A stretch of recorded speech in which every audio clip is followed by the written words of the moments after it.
I want to come back to cyber hacking of the NHS. It's been dubbed one of the most important cyber hacks, one of the biggest cyber hacks that's ever happened. This is killing.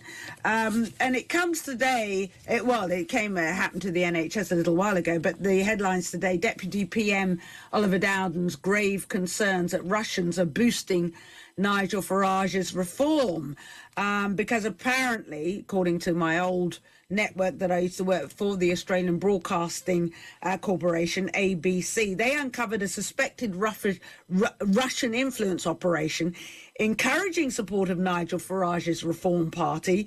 They were monitoring 5 coordinating Facebook pages with a combined number of 190,000 followers. The ABC's analysis of the 5 pages showed that they claimed to have been based in the UK, but they were actually coming out of Nigeria. Only a small number being listed coming out of the UK. And you think, why Nigeria? Well, it's significant, apparently, because previous online Russian propaganda networks were found to have been operating from Africa. And we keep hearing this conversation about Russian interference. And joining me now is Graham Stewart, Head of Public Sector at Checkpoint Software Technologies. Graham, thank you so much for joining me. My previous presenter, when I was handing over and I was telling him I was going to be talking with you, poo-pooed that the Russians, why would they bother interfere with things like the elections? Why would they bother with interfering with anything? So is he right?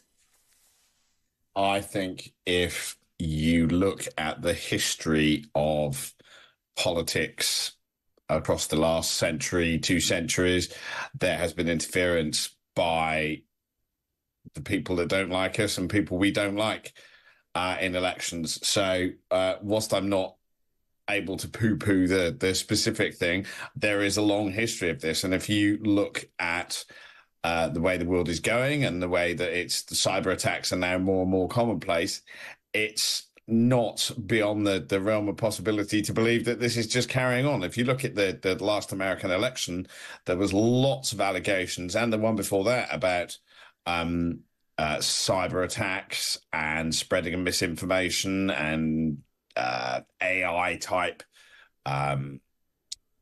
propaganda being pushed out. So I have to say, this looks more and more likely as time goes by that this is the case. And these two, our friends here on the screen, appear to be, just slap bang in the middle of all of this, given the reports that are coming out across the press and from your friends at ABC at the moment.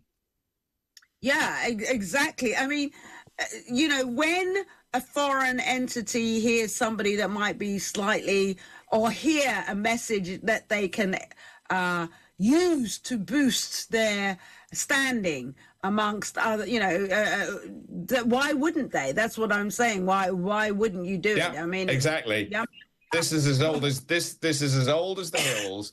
From the very small people falling out on Facebook with their neighbours, right the way up to states falling out with each other, and creating mischief and mayhem. This is like I said, it just happens to be that the internet is now the medium of choice. But this is as old as politics, and seeking to interfere and seeking to influence. This is not a new thing. The medium is just more modern.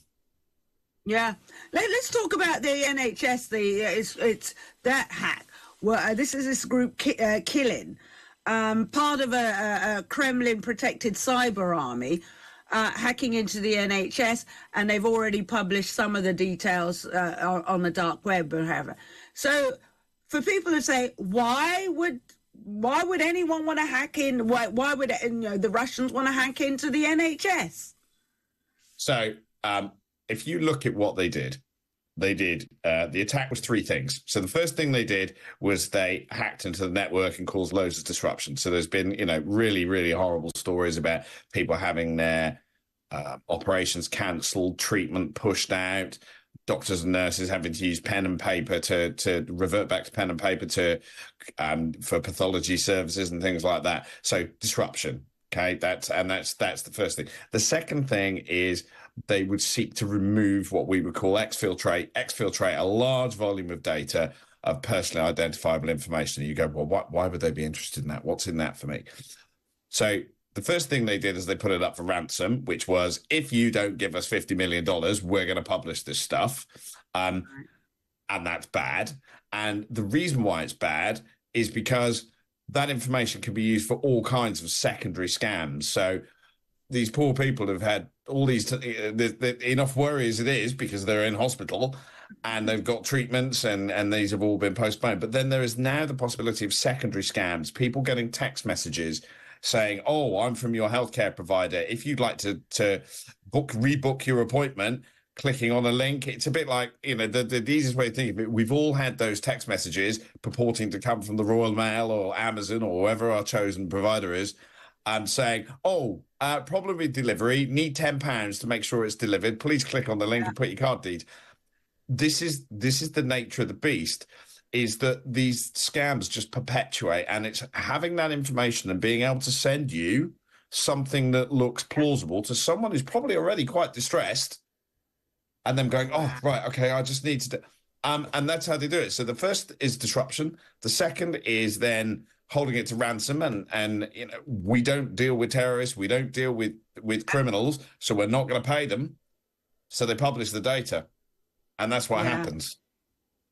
So, I mean, we've run out of time, but I must get you back to talk about, because I know we've always talked about there's always a human face. There's somebody who always lets the wolf in unknowingly. And I want to talk about that when we have you back on the show. So thank you so much for joining me. That's Russia. We're talking about how, you think it's big corporations, but how you, if you're working for an organization, you could be the person who lets the wolf in through the door.